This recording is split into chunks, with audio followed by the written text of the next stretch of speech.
Hare Krishna. Most welcome this evening for a special program. His Holiness Krishna Kshetra Maharaj. Haribo.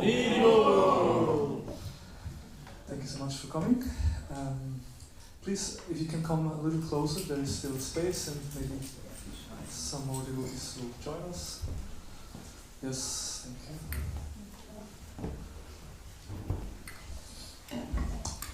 So we're very happy to have Maharaj with us. Of course, some of you have already participated in some programs, but still, just briefly, I'd like to introduce Maharaj. Maharaj is a direct disciple of Srila Prabhupada. He's a spiritual master in our tradition, and he's also a sannyasi and a traveling monk. And Maharaj also has a parallel identity. He's also a scholar. He has a PhD from the Oxford University. It's called schizophrenia. In a very good way. And Maharaj also serves at the Oxford Center for Hindu Studies. And he's also an author of several books, has written, yes, several, I should count them and tell you exactly how many next time. One of the latest books was Cow Care in Hindu animal ethics. Yes, and now Maharaj at the moment writes on a new book, which will be yoga and the animal ethics, and that's the topic for this evening. So I'm looking forward to hear from Maharaj. And yeah, thank you so much for being with us. Hare Krishna. How are we with language translation needed? Spricht jemand kein Englisch? Everyone's okay with English. Everyone understands English. Wonderful. Except those who are Russian speakers. Do we have some Russian translation? Could you ask if someone needs? Кто-то нуждается в переводе в русском языке. Identify one.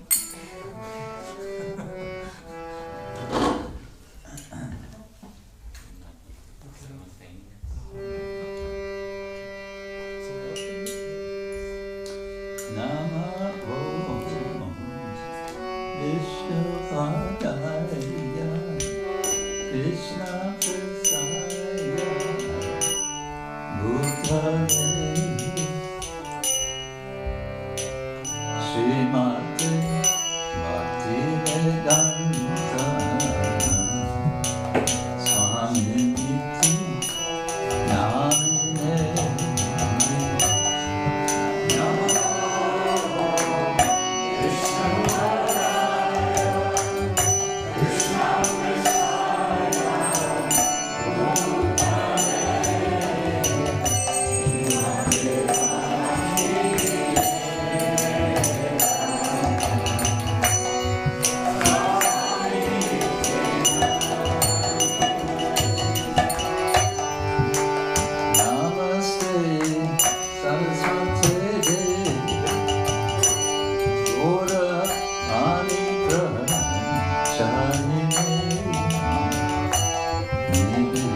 Thank you all for coming this evening. On a Thursday evening, let's come to a Hare Krishna temple on a Thursday evening. What shall we do this evening? I know, let's go to Hare Krishna. Someone's going to talk about animals and yoga. Let's see what he has to say. Okay. Well, it's a work in progress. That's the first point to make. Oh.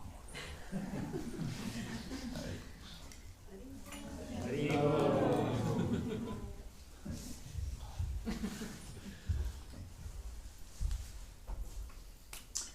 it's a work in progress, and maybe I start with a little explanation of the history of this project. And I'll start by, let's say, showing off the book that you mentioned.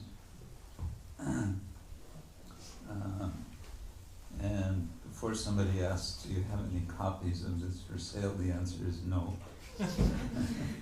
Because I can't carry around these books, but you can order it. And you can also download it in digital format, free of charge and legally. That's open access. It's an open access publication.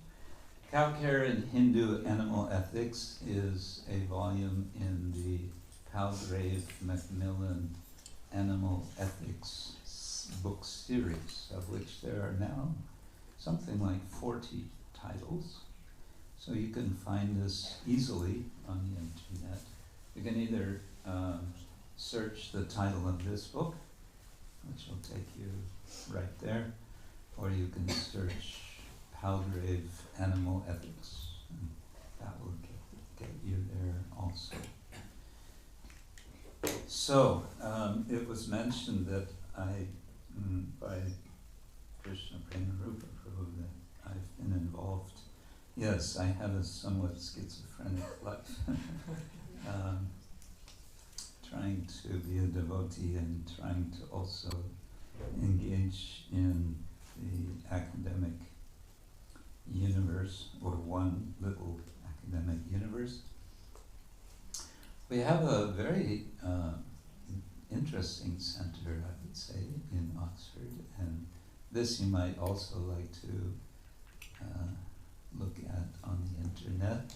The Oxford Center for Hindu Studies was founded in 1999, actually 98. Huh? Well, maybe.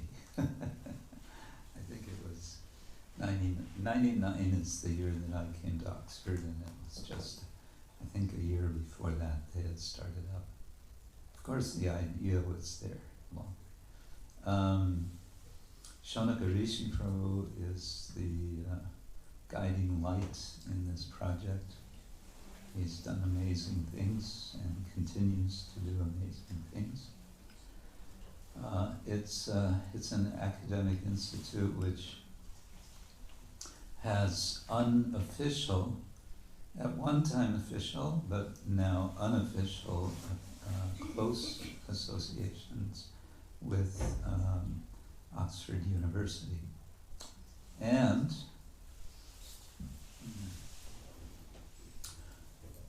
one could say so many things about that center, but you can also look that up. They have a very nice website.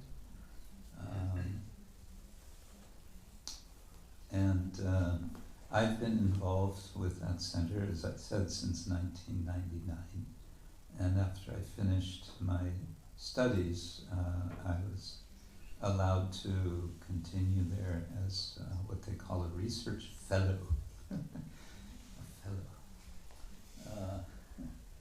And I have an ongoing project, a research project that I work on together with one other scholar devotee called the Bhagavata Purana Research Project.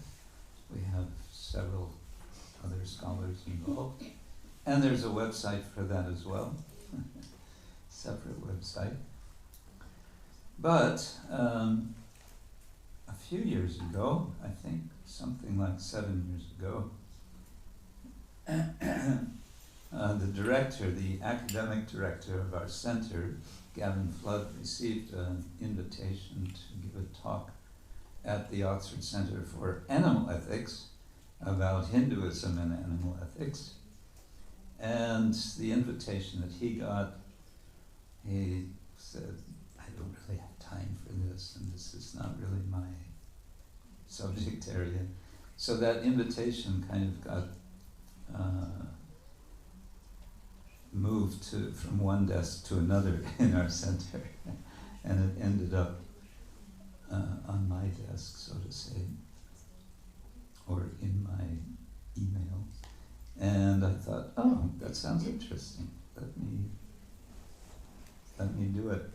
So I gave one presentation, that led to another and another. It led to a couple of publications, and it led to an invitation from the director of that center to write a book for his animal ethics series, which I didn't respond to 1 year, I didn't respond to the next year, and the third year he said to me again, why don't you write a book on Hinduism and animal ethics? And I said, well, I had a couple of reasons not to do it. And then he said, I really want you to write this because you are a practitioner.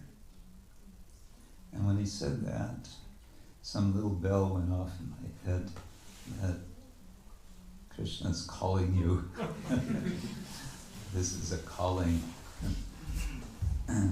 This is what we're waiting for, is something like this opportunity. So, and then I thought, okay, Hinduism, yes, but what is of real particular interest and concern for many people who identify as Hindus, and for Vaishnavas, for Krishna devotees, is cows. And I had always felt a certain dissatisfaction with the, let's say, the extent and maybe the scope of knowledge within our ISKCON society regarding this subject. I felt there could be more research done.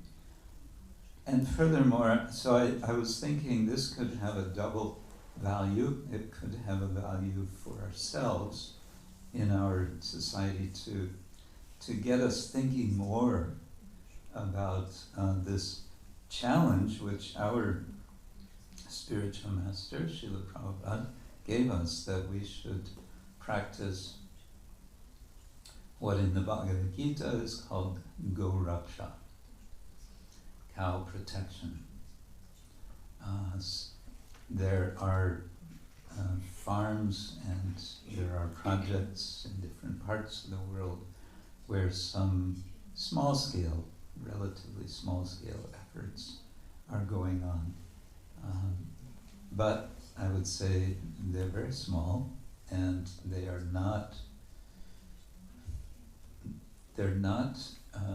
at a stage of where we can point and say, this is a model which can be followed and which can be economically viable and which is demonstrating just what cow protection means long term. So I felt for us there could be some value in such research, and for a wider audience, in particular in a more quote-unquote academic sphere, it could also be of interest to generate interest, to possibly generate further research in this area.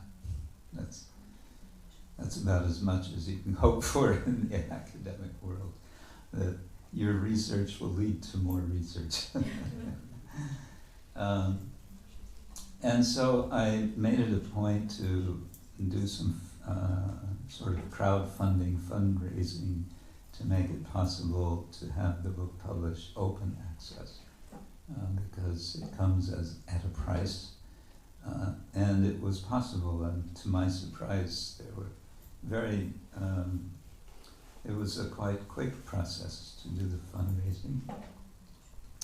And because the company tracks, they have metrics on number of downloads of their open access books. So it's getting close to 3 years that the book is out, and it's garnered 49,000 downloads according to their scale, which for academic book is not so bad.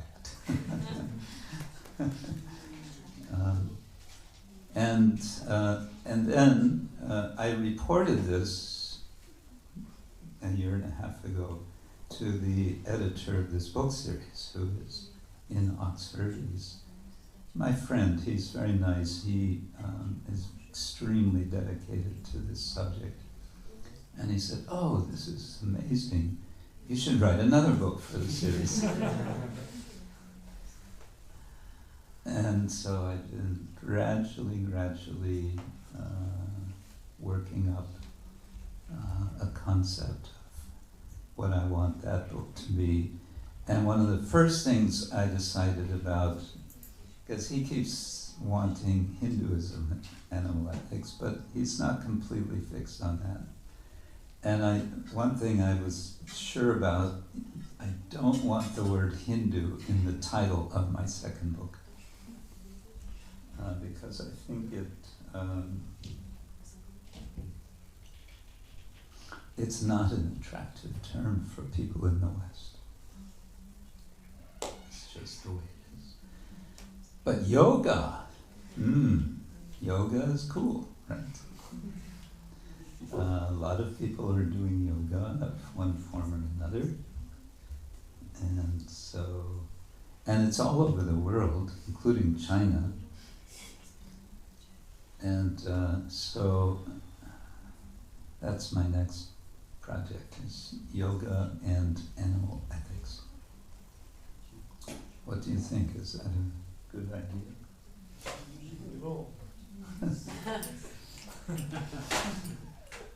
So I just, days ago, I finally, after quite some reflection and note-taking, and I managed to write a draft of one chapter. I submitted the formal proposal to the publisher, and their initial response is, "Looks good. We'll get back to you." So I'm waiting for that. It's an academic publisher, and what that means, one thing it means is everything you do goes for what they call peer review, including your book proposal. And that means that they request some scholar who has some knowledge in the area that you're writing in, and they get their opinion about what you're doing, what you're proposing. But actually, it was kind of funny with the cow care book. I got a peer review of the proposal, and it's anonymous.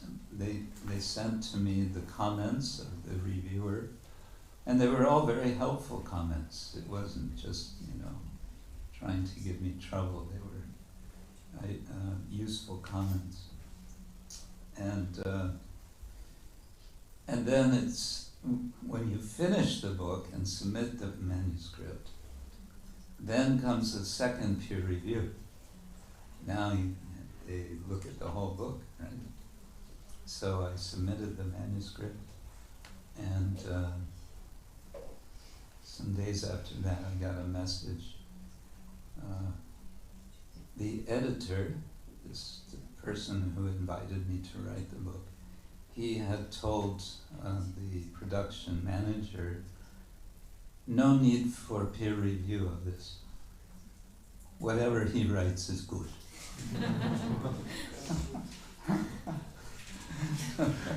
Okay, that was nice.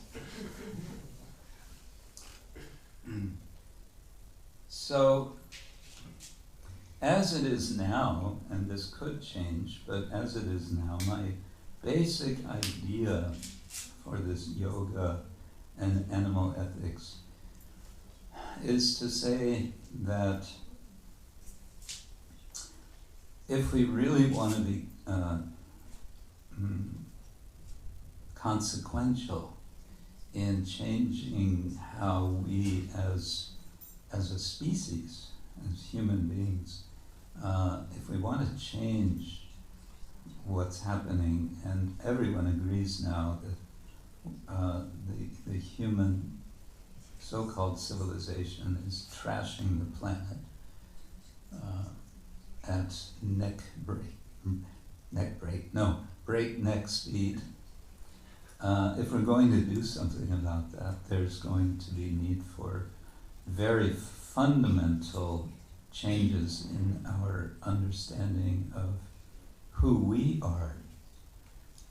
And that means the starting point is understanding the foundational principle of consciousness, and the process for that understanding has to be practiced, has to be done. It's a practice. It's not just an idea or a philosophy. It's a practice. And the practice that in the broad term for this practice is yoga. The more specific term, which we like to emphasize, is bhakti. And we may want to even say bhakti is the more fundamental idea. But again, yoga is the sort of common denominator of what is known. It's become a somewhat household term.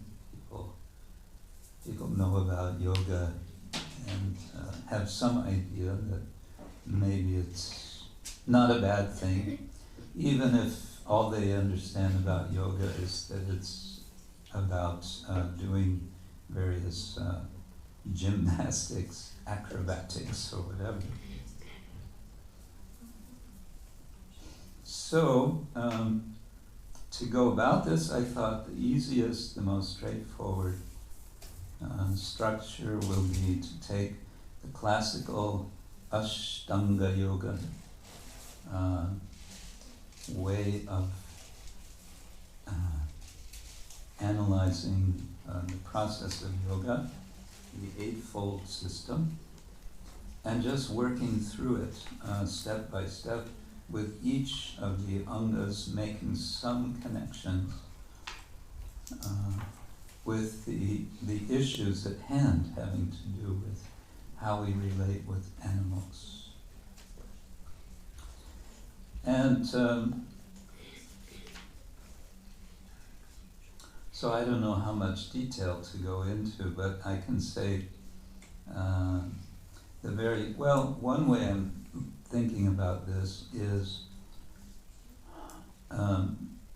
as many of you will know, the first of the 8 angas or limbs of yoga is yama, which generally is translated as restraint, restraining oneself, and it's often identified as sort of the ethics of yoga in general, and it's recognized as a prerequisite for successful practice of yoga. And then this yama is broken down into 5 further categories, and the very first of these is ahimsa. And you could say, all right, that's all you have to say, and your job is done. You just talk about ahimsa and animal ethics, and you're good to go. But what I've come to appreciate is that, well, it's a little bit like in Bhakti Yoga. We understand ado shraddha tata sadhu sangota tato bhajana kriya. There's a step-by-step process beginning with ado, or in the beginning, shraddha, which means faith. And each step along the path is about reinforcing the faith. the Shraddha. So similarly, each step along the path of yoga in the broad generic sense is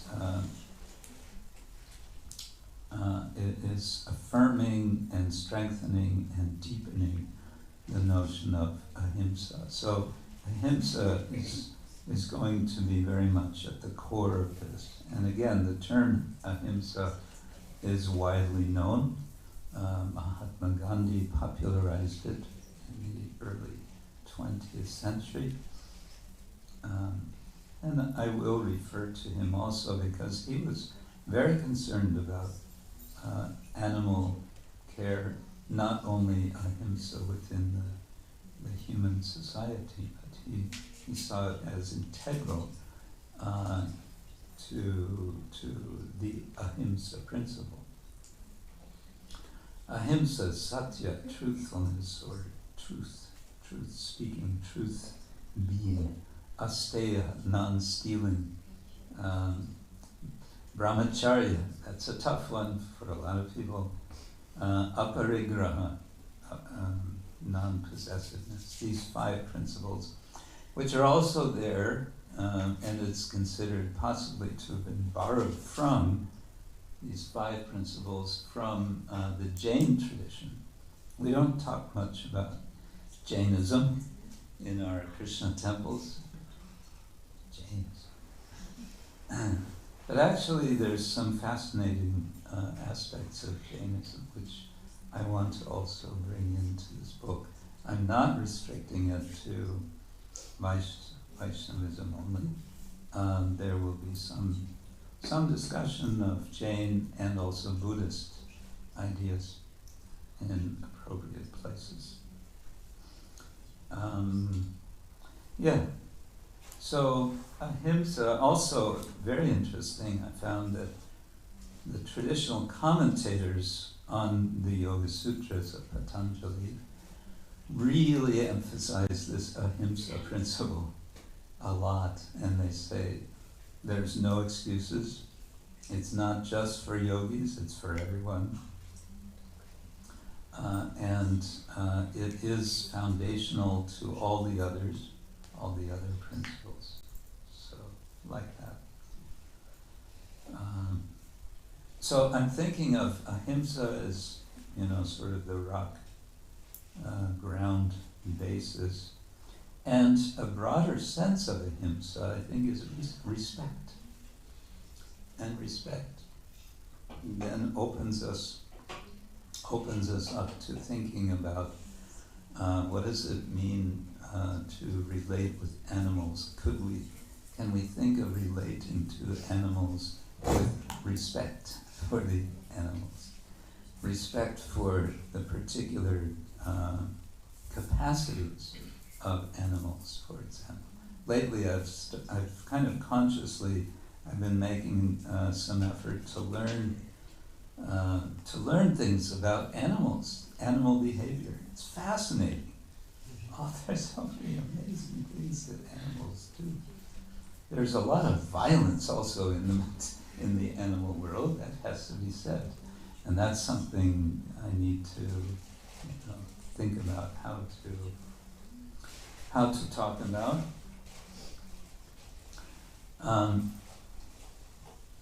There's the general thing which has become very widely discussed, is it's being recognized that a kind of fundamental problem of how we are trashing the environment is, philosophically speaking, anthropocentrism. The idea that human beings are in the middle of the universe and our needs come first and everything revolves around us as human beings because we are the most advanced beings supposedly on the planet and so on. So to that, that idea is well taken on board by many who are concerned with these things. But what's missing from that discussion, to to a large extent, is what's the alternative? Generally, the alternative given is, so we just have to see that we are also animals, and so let's be animals. Or some, it gets very vague at this point. So what I want to say is let's take the fifth item of the second limb of Ashtanga Yoga, which is Ishvara Pranidhana. Ishvara Pranidhana. What is Ishvara Pranidhana? It's a fancy way of saying bhakti. It's worship or service to Ishvara. And there's a lot of discussion among scholars what did Patanjali mean by that? How serious was he? What did he really mean? And even was he a covered Vaishnava? Maybe he was a Vaishnava, but he used the word Ishvara just to be more generic. So what I want to say is whatever it is, Ishvara means Lord, and so recognizing instead of anthropocentrism, then we can speak of Ishvara-centrism. And if we put Ishvara in the center, then everything falls into place. We fall into our right place. Animals, all living beings are understood and related to appropriately. And that's called ethics. Ethics is addressing the question, how should I act? How should we act? Well, then it goes on to asana and pranayama and pratyahara and dharana and dhyana and samadhi. And what am I going to say about animals in relation to all of these? Right? Well, you'd be surprised. There's a lot that can be said. And I just have couple of notes here I might share. Asana, okay.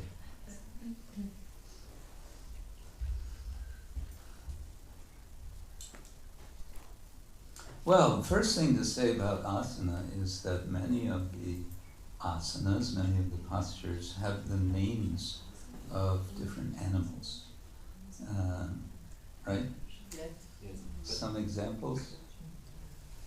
Tortoise, kurmasana. Kurmasana. That's when you put your both legs behind your with your hands. Yeah. I will not demonstrate. You will not demonstrate. Not this evening. It's too late in the day. Okay, so you can become a tortoise. And just on this, and actually, when you are in that asana, you feel like a tortoise. That's my point. That's my point. Is that the asanas become meditations, something like, what would it be like to be a tortoise? There's a very famous article by one anthropologist, I think it was in the 70s maybe, he wrote.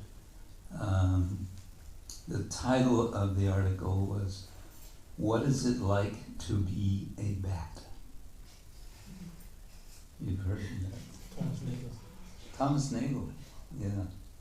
So this is your area, right? He's raising questions. What is this thing, consciousness? What is it? What is quality? What is experience, and so on. But he raises the question in the context, or he frames it in terms of an animal's consciousness. I think that's very interesting.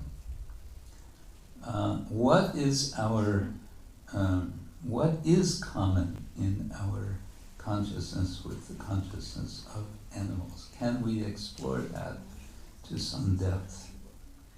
Of course, there's a lot of research about animal behavior.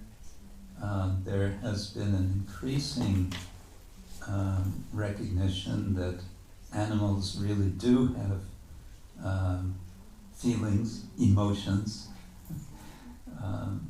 language.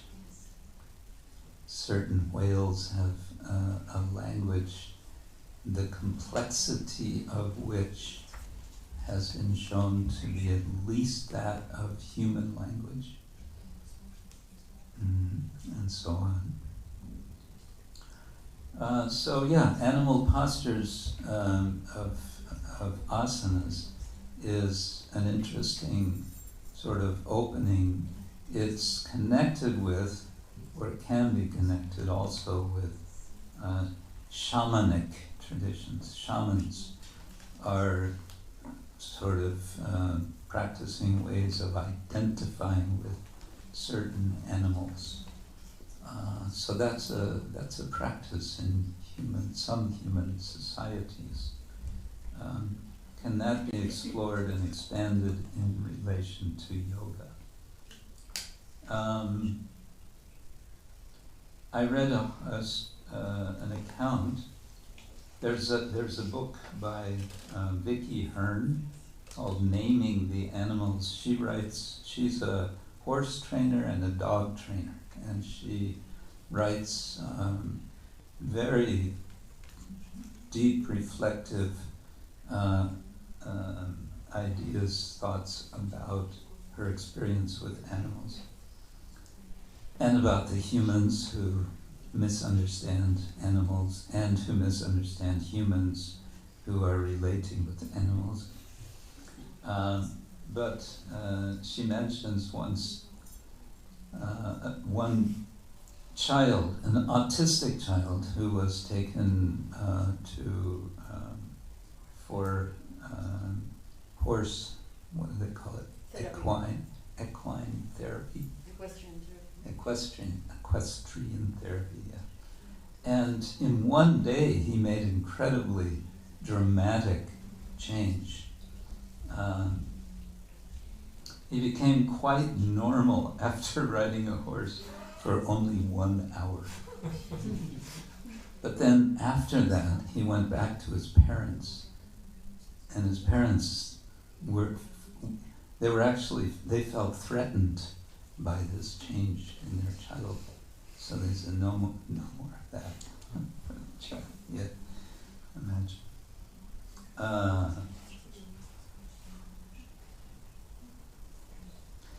The idea that God does asanas, I think, is also interesting. And I just a few days ago met Dhruva Prabhu at Singhachalam. He's the Nrsimha Bhakta, right?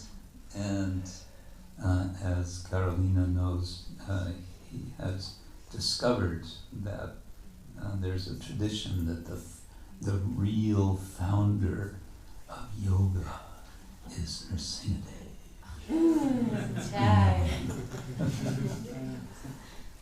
And you may have seen images of Nrsimha in what is called Yoga Nrsimha pose. It's Nrsimhadev with a kind of a rope around his knees. He's cross-legged, and according to one priest I met in South India, he's teaching Prahlad yoga. Prahlad is there and he's teaching him yoga. So initial steps, this rope is helping. Anyway, he's founder of yoga. I want to learn more about that. But also thinking about the asanas, the forms the deities take. Kurma asana. Kurma takes kurma asana. But also the vehicles of so many divinities are animals. Garuda is the vehicle of Lord Vishnu. What or who is the vehicle of Ganesh? Mouse. A mouse or rat, right? Elephant on a rat. Go figure. So anyway, there's a whole lot of associations that can be made that encourage, as I see it, especially in the Hindu tradition, to encourage us to think about relating with animals and relating animals with divinity.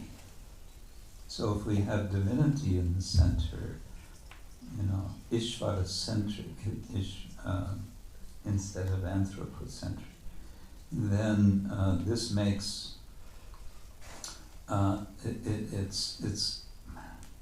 it's like a Copernican revolution in our thinking about animals.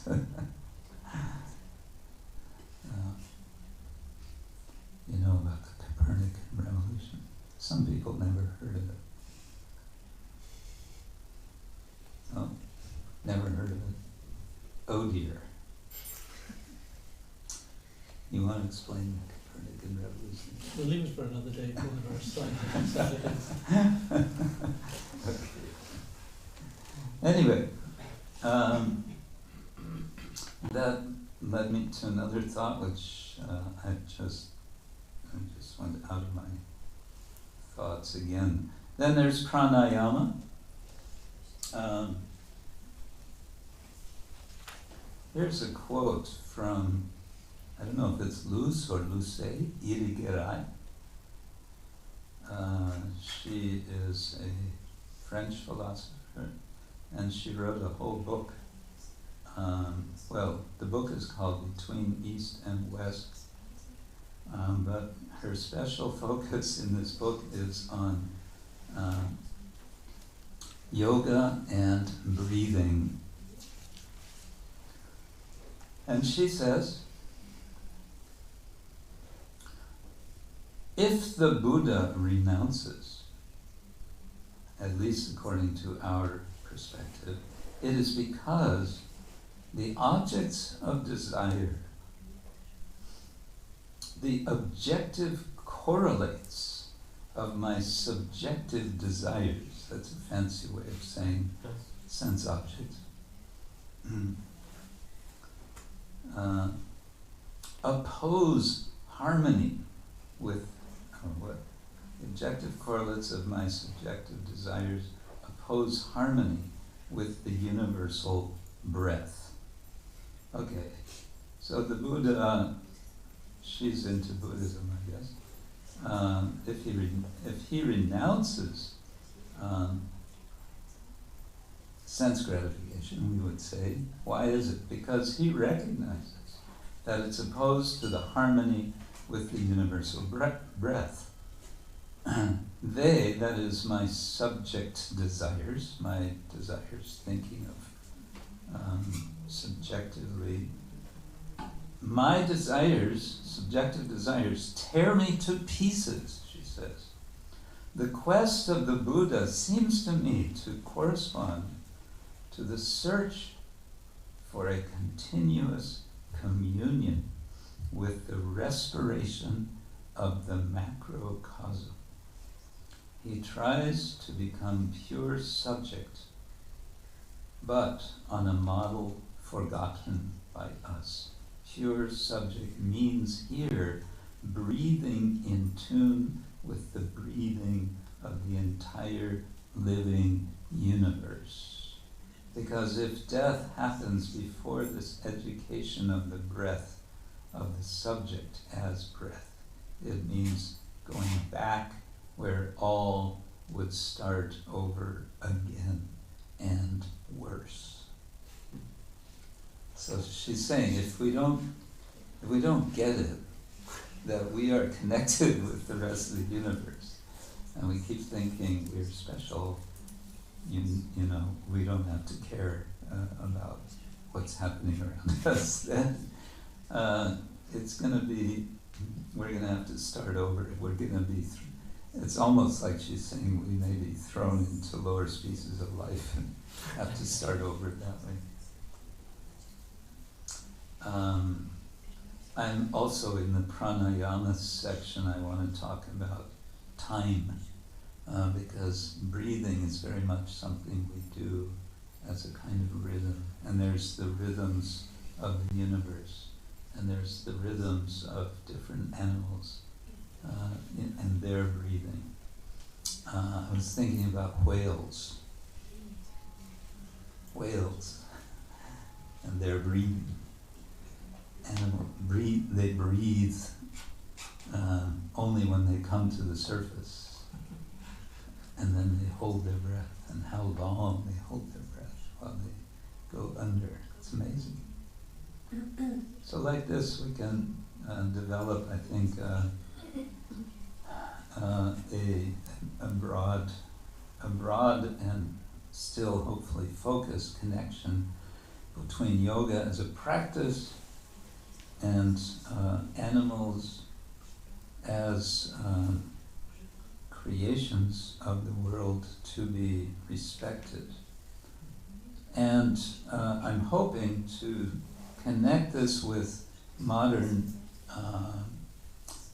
Western ethical thought. There's a kind of a new trend in modern Western ethical thought. We hear a lot about animal rights. I'm not so sure that's how helpful animal rights discourse is, but there's another sort of trend in ethics, and it's called the ethics of care.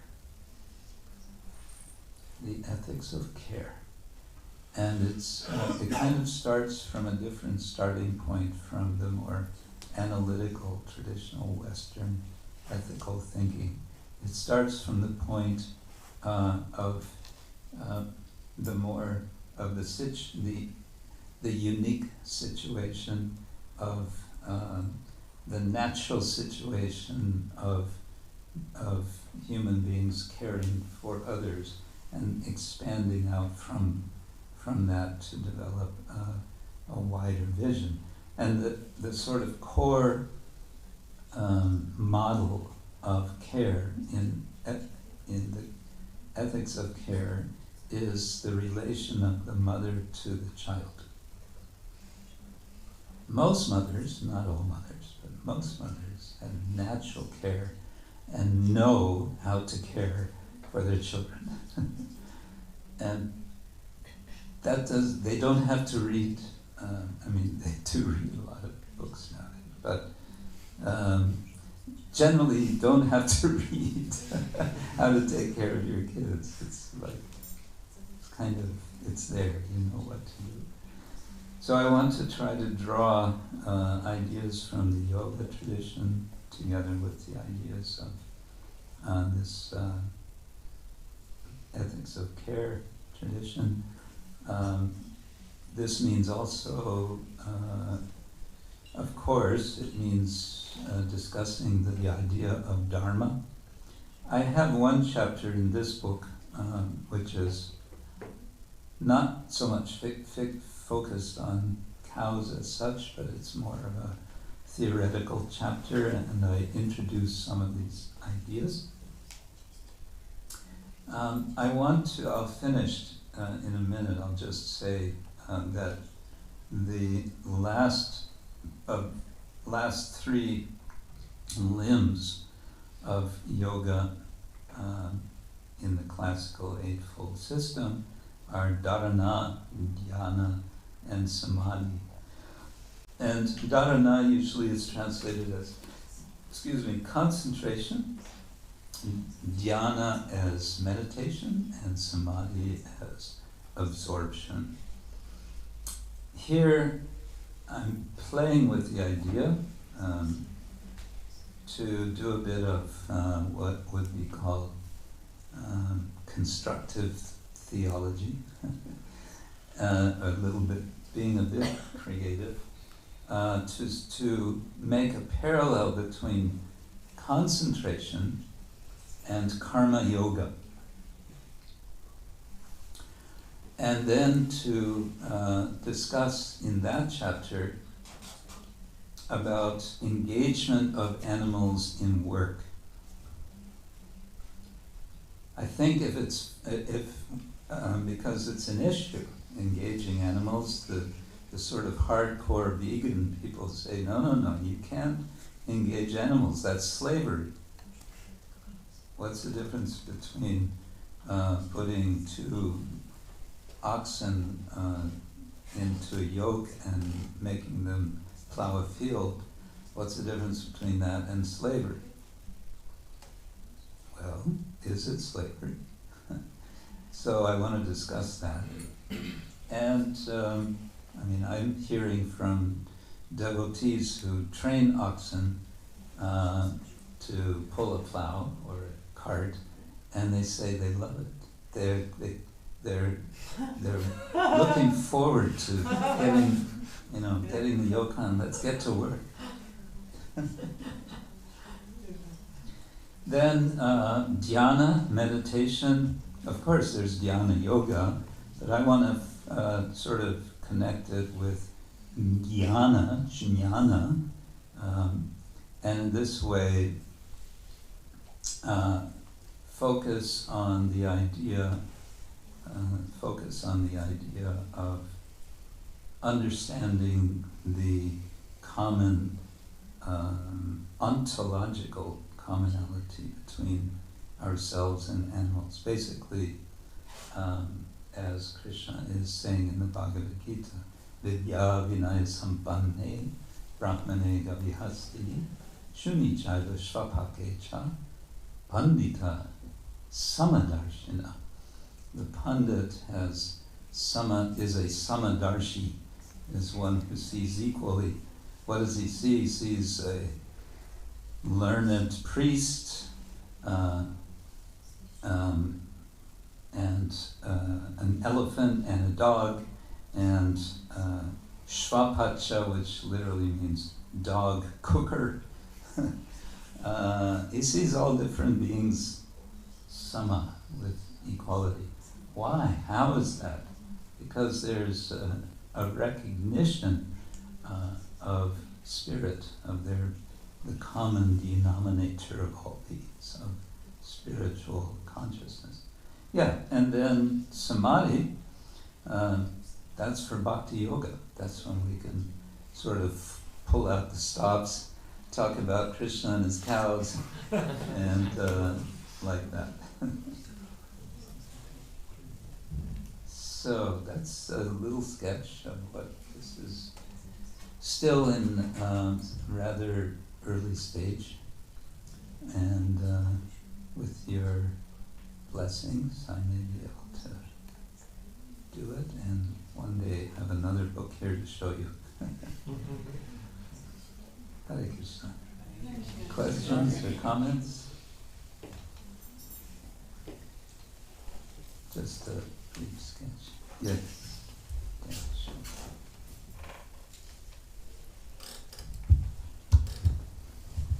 Thank you very much, Maharaj, for this very interesting presentation on the future book. I had two questions. One is, you mentioned how you would deal with this aspect of Ishvara Pranita, or Ishvara Pranidhana. Pranidhana, okay. Yeah. And so I was just thinking, therein, do you intend to speak about also the aspect of them also having souls, in a way that if we try to make the approach God-centered, at some junction will you be speaking about having a soul? And that animals also have soul? If yes, because you already mentioned how the animal rights may not be a helpful approach, but then it is quite widespread. It is. Yeah. So, and also the recognition of animals as persons. So is this something you will be addressing also in the book? Yes, I want to talk about what is person, what does it mean, what is a person. I was at a conference some years ago. It was the International Conference on Persons. These are philosophers, very nice people. It was a conference in Sweden, and it was an opportunity to present Vaishnava personalism. There's actually a European philosophical tradition of personalism which goes back to the 18th century, turns out. A small, not very widely known tradition. So, and one of the sort of main presentations was by one Spanish scholar who gave a very elaborate, sort of quite systematic analysis of his understanding of what is person. I couldn't follow it very well. His accent was a bit strong. But what I remember from the presentation was, after his presentation, in the questions session, one person asked him, so then can a whale be a person? And his one-word answer was no. And I kind of went, oh. Okay. You've got this elaborate philosophy of what is a person, and then can a whale be a person? No. No further discussion.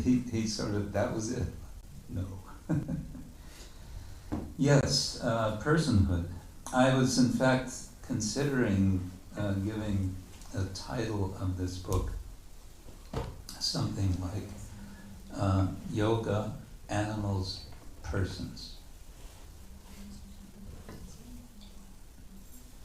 But we'll see when the time comes. Now, working title is just Yoga and Animal Ethics. Of course, it's a whole ocean of writing that's been done. What is personhood? And I'm not sure how far I want to go into that. I have some material, and certainly I will address it.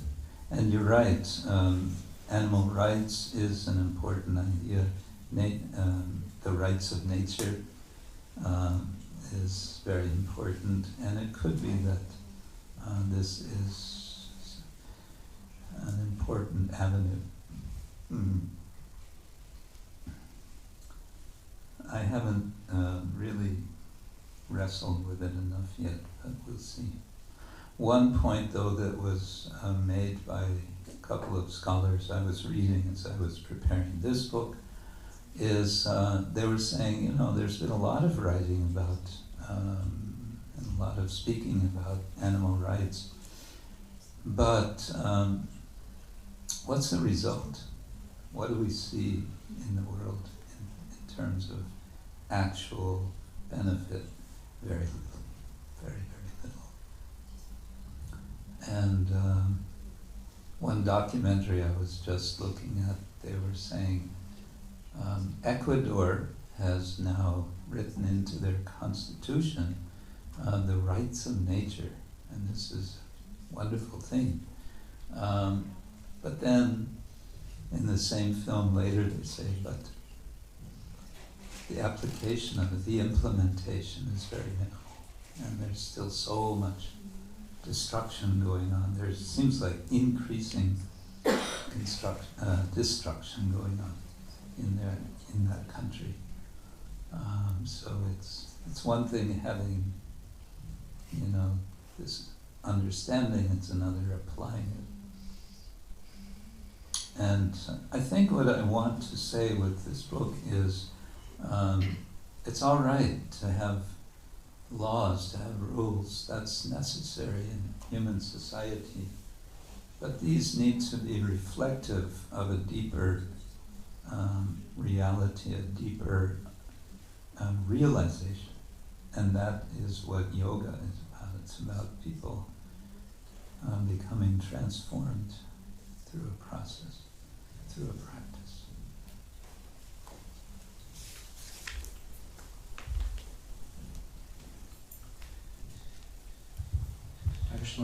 Just on that point, what you just asked about personhood, I was wondering also in connection with pranayama and the breathing, and then Atman, right?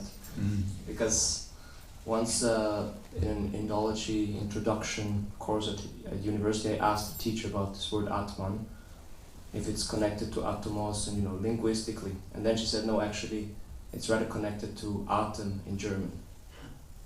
So I was just wondering if you have kind of more background to that, or what is the newest kind of What's the latest? theory?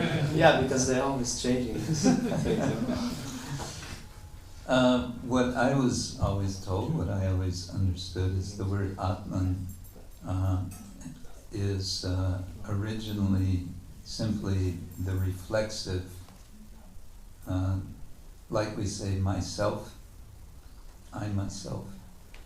So Atman, as a Sanskrit term, initially had this sense of I myself, or his self, or themselves, expressing that idea. And then it develops into, they say, more a philosophical concept. And Prabhupada speaks about how Atman can mean the spirit soul, but it can also mean body, it can also mean mind, depending on the context. And so there's some, like much of Sanskrit language, there's a lot of ambiguity. But regarding prana and pranayama, this is something I want to try to learn something more about, because sometimes it's being said, and I don't know if this is in the classical tradition or if it's more later, sort of trendy yoga, but there's this idea of prana being an interface between matter and spirit, and I find that interesting. Yes. Yeah. Because when you breathe in, because they say when you breathe in, and then you breathe in like fresh air, cold air, or oxygen, and then when you breathe out, it comes out warm. And then in that particular moment, there is the exchange of particles, right? And it's like a small explosion. So we do it without being aware of it. But that is a special moment. If we meditate on it, it's talking about that. Did you know that when you breathe, you are exploding? Just a small particles, right? Yeah. Yeah, so. Yes.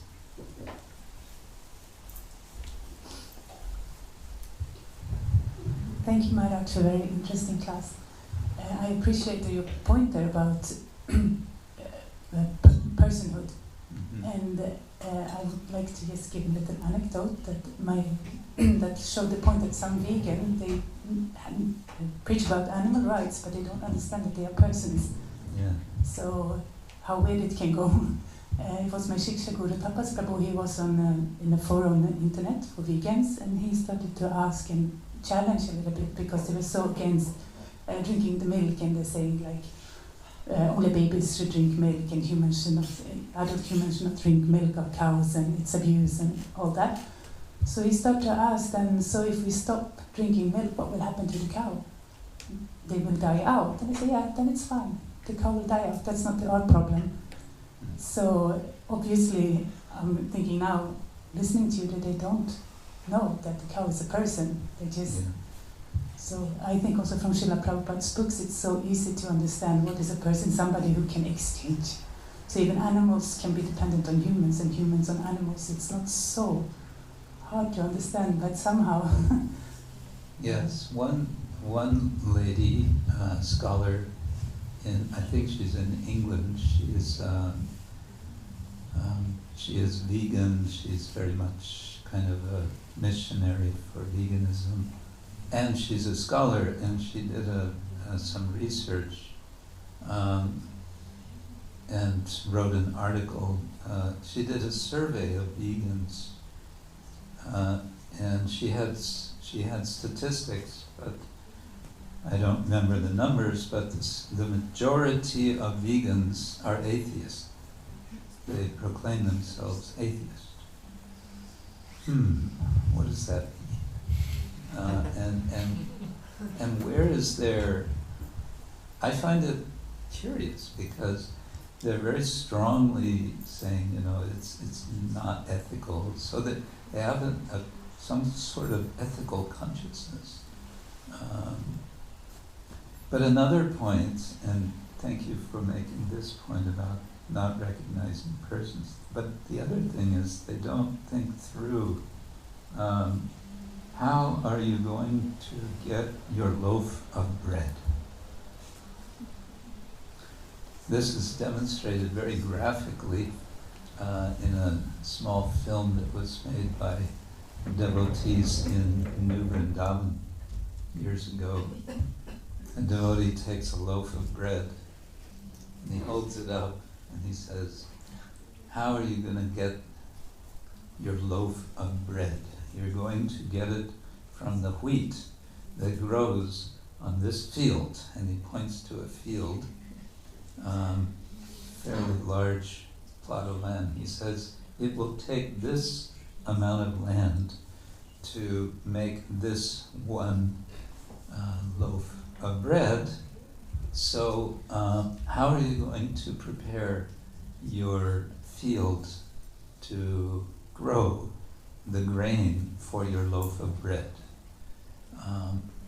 Oh, you're going to use a tractor, are you? And so then you're depending on petrol, yes? And then, no, we won't. Oh, okay, so then you're going to plow yourself, because you're not using animals, right? Here, and he takes a shovel, and he holds out a shovel and a pick, and he says, good luck preparing this field. So, if you're not engaging animals to in the whole process of agriculture, then you will be using fossil fuels. And if you're using fossil fuels, the question becomes, for how long can you do that? Because they say it's been peak oil since some years now, which means the cost of extracting the oil rapidly becomes more expensive than the value of that oil that's being extracted. There's a diminishing return. So there are a lot of things about the vegan movement that I think we can address with something like this. And there's something good about the movement. They are concerned. That's good. And they want to stop the totally mad slaughter of animals. That's certainly good. But they don't really seem to have the full picture. From where comes the like they presuppose that it has to be abusive when animals and humans cooperate. It's strange. Yeah. It's not care. It's not the concept of care. Yeah, the concept of care is not there. They're basically saying that if we engage with animals, it must be exploitative. But that's because they are exploitative. themselves, because they can't imagine another way of being. And that other way of being, what I want to argue, is possible to develop by a process, and that is what we call yoga. Yeah.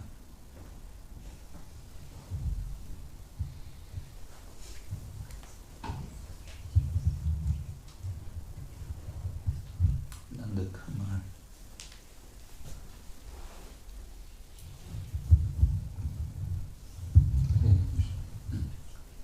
When you mentioned that there is this major idea that the humans are the most evolved, there was this word Anthropocentrism. yes, and then going from there to Ishvara Pranidhan seems like a big It's a big leap. big leap, and I was thinking, what could be in between? And you, and I thought about, you mentioned this care, like, and if we are so advanced, what it means to be advanced, and even in human society, we could maybe evaluate that the people who are capable of more care of others and acknowledging and awareness of others could be considered more evolved in terms of consciousness. And that could be like a gateway to, okay, you are most advanced, well then take the responsibility of being most advanced and care to, That's nice, thank you. That idea is also coming up in, well, I mentioned the editor of the series. He's a Christian minister himself, a vicar in the Anglican Church. And so his own writing about animal ethics is, it's all very much in the Christian tradition. And they make that same point, really. That all beings are creatures of God, and it is, when it says, if we want to take the biblical statement from Genesis that humans have dominion, then what is dominion? It doesn't mean exploitation, it means caring for all beings. Yeah.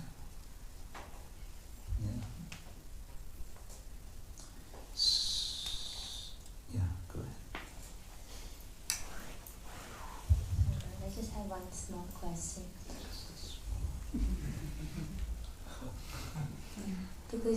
Because it appears you will be using classical texts like Bhagavad Gita and Srimad Bhagavatam, and I was thinking about this aspect that the same texts also talk about the lower births being that of the animals, and also violence against. I mean, there are aspects where people could interpret it as violence on animals also.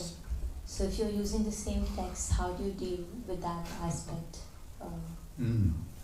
Okay, well, one point is there's an ongoing issue, we could say, that a long time issue, which is very much expressed in Bhagavatam with animal sacrifice.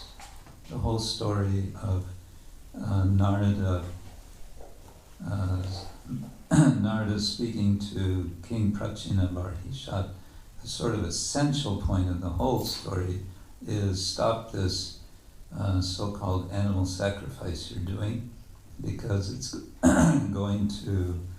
you're going to suffer from it. All those animals are going to come and attack you.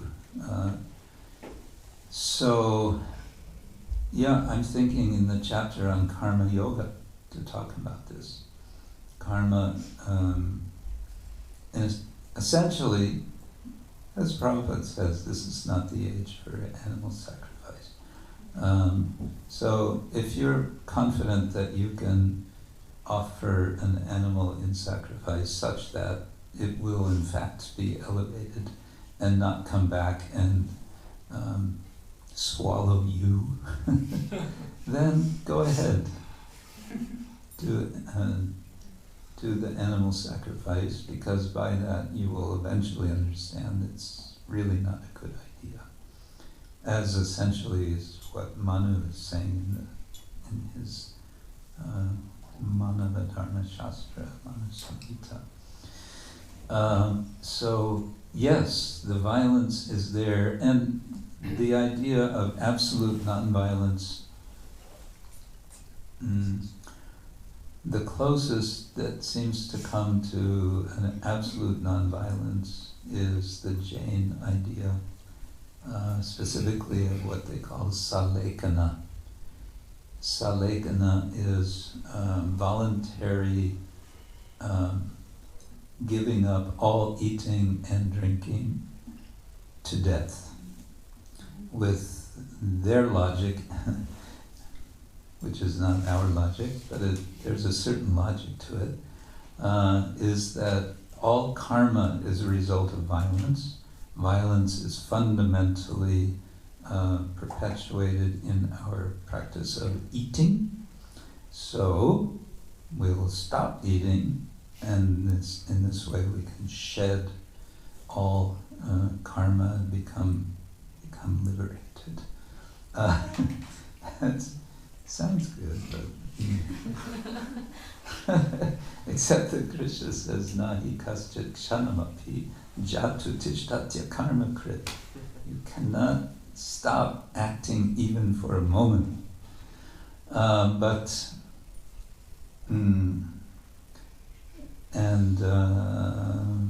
Also in the Bhagavatam it says, what is it? Palguni tatra mahatam jiva jivasya jivanam. Life is the life of life. The bigger is eating the smaller, and so on. That's recognized. Now the question comes, where do we fit into that as human beings? The distinction we understand that we have from animals is that we practice dharma. And Bhishma says the highest dharma is ahimsa. Prabhupada says it's not the highest dharma. He says it's the natural way of acting of a Vaishnava. A Vaishnava will be naturally non-violent or minimally violent. But we practice dharma, which means, we minimize. And we go a step further. Dharma is not enough. Bhakti is the natural conclusion. Savai pungsang paro dharma. The para dharma is bhakti, which is offered to adhokshaja. And so, what do we do when we do bhakti? Well, patram pushpam palam toyam yome bhakta prayachati. Tadaham bhakti paritam ashnami prayata atmana. Ashnami, I eat, I consume, Krishna says. I consume what you offer if you offer it with devotion. So that's what we're doing. We're trying to offer with devotion whenever we eat, before we eat. Yeah. Does that get at your small question? Good. Yes. So half of the vote is, if we don't have farms and we need to offer milk, milk, so get into that subject. Black hole, watch out. Watch out. Yeah, that's an ongoing discussion. And I think the first question a helpful question to reflect on is it really the milk that you buy in the shop, which has been produced in a large dairy, which is an extension of the meat and therefore slaughter industry. Is it milk? That's the first question. Is it milk?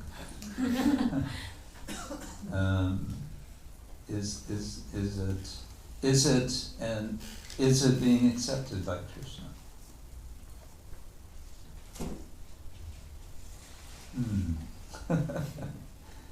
Now comes always the point, oh, but Srila Prabhupada was, never saying that we shouldn't offer this milk and so on. Hare Krishna, thank you for good night.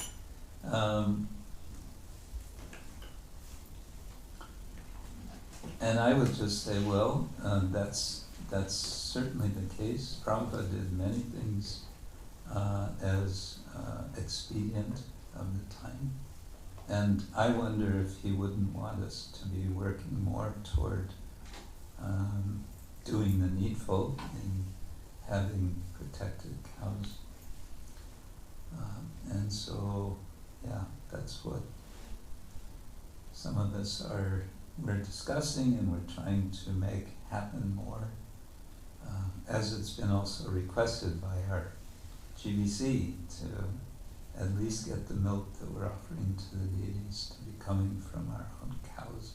Then we can be sure that it's milk, and we can be reasonably sure Krishna is accepting it.